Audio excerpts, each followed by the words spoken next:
européenne, Pierre? Moi, je suis amoureux.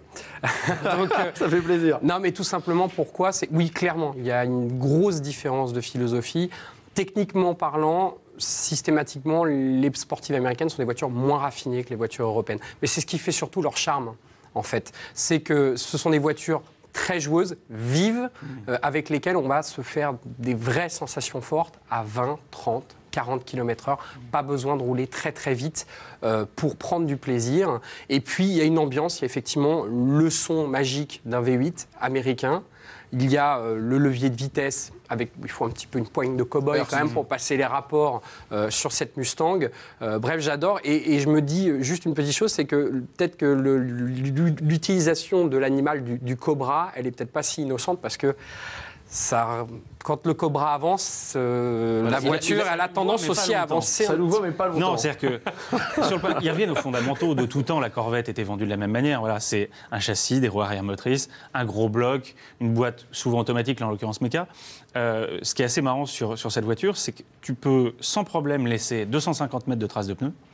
Toutefois, en ligne droite uniquement, puisque dès que la voiture dérive, son ESP l'interrompt.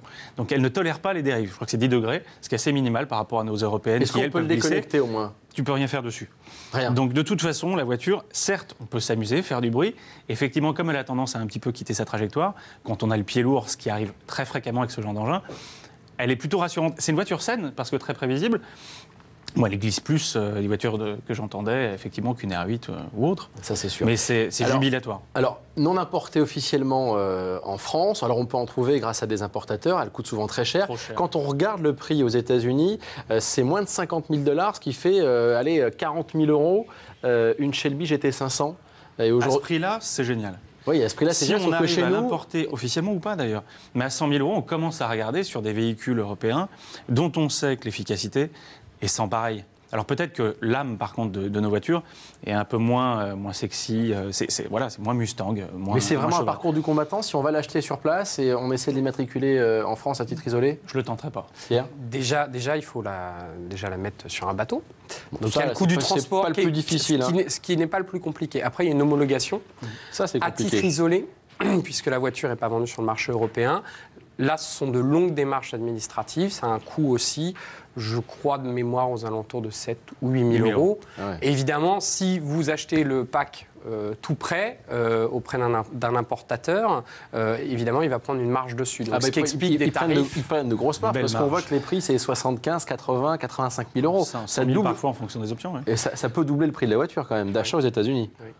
Ça vaut plus le coup, là. Ouais, pour moi, ça ne vaut plus le coup. Ce qui est intéressant, c'est effectivement cette philosophie qu'on évoquait, une voiture sympa, sonore, vivante, c'est une âme, pas chère. Si c'est pour acheter une voiture qui du coup vaut 100 000 €, on va rentrer dans un champ de concurrence où on se dit, bon, il y a peut-être mieux ailleurs. Il y a quand même du choix. Ou alors, certes, quelqu'un qui a soit beaucoup d'argent, soit beaucoup de voitures, et qui tient à tout craint à avoir celle-là. Oui, parce que c'est un produit exclusif. Alors, Shelby, c'est une vraie préparation, Shelby? Alors Shelby, oui, c'est une vraie préparation. Carroll Shelby, pour ceux qui aiment l'automobile, bien sûr, mais aujourd'hui, en 2011, c'est toujours un préparateur qui travaille avec évidemment les Mustangs. Ils sont installés à Las Vegas et vous avez celle-ci qui fait plus de 500 chevaux, mais ça peut grimper à 600, 700 selon les préparations et selon le porte-monnaie. Ça, c'est très américain. Et ça, c'est que Shelby. Celle-là n'est pas que Shelby. Celle-là, ça reste une Ford qui passe sous antenne Shelby, comme fut un temps. Moi, maintenant, AMG reprenait des modèles Mercedes. Ça l'est encore plus maintenant sur certains modèles RS chez Audi. Il y a les voitures qui arrivent d'Ingolstadt, les caisses notamment, ce qui est le cas là, les voitures viennent de chez Ford. Et à Neckarsulm, le mode RS, donc la griffe Quattro Gamma, réimplante les moteurs. Elles sont là, c'est le cas. Par contre, celle que tu évoques, oui, c'est des vrais Shelby. Et là, c'est encore au-dessus. Donc là, il se passe vraiment quelque chose. Il se passe vraiment quelque chose. Bon, c'est pas le même prix, mais bon, ça nous fait toujours rêver. Allez, festival de la BD d'Angoulême oblige, un reportage, sur deux univers qui se croisent bien souvent, l'automobile et la BD. Un reportage signé Christophe Bourgeois.